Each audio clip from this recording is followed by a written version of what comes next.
镜周刊报道，粉丝人数刚超过90万的知名网红理科太太，近来人气高涨，但接连传出许多负面声浪。除了有网友发文打脸，认为她是智障，连农粮署都亲自在粉专驳斥理科太太。本名陈映彤的理科太太，今22日更被爆出是范哥化妆品公司老板的千金。有网友翻出7年前的新闻，发现理科太太原来是范哥化妆品公司董事长李秉珍的女儿，第一份工作就是她妈妈的特别助理。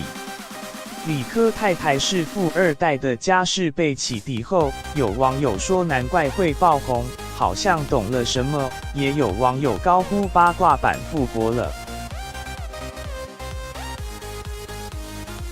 而农粮署17日在粉丝专页澄清，指理科太太称有机农产品容许低剂量农药残留，有机农业使用的有机肥料是动物大便说法并不正确，直言错误消息请勿相信，并转发2位有机农业专家文章辟谣。台大农艺系教授郭华仁就说：“咦，他的科学是活在50年前吗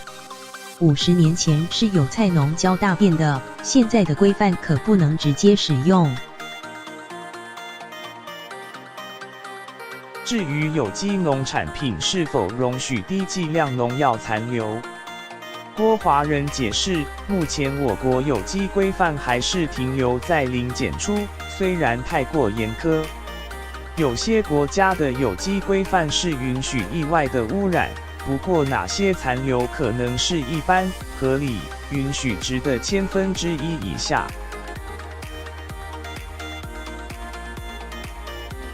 宜兰大学教授黄章如也表示，请大家不要被误导了，他理科太太所说有机农业允许农药残留，是美国的法规。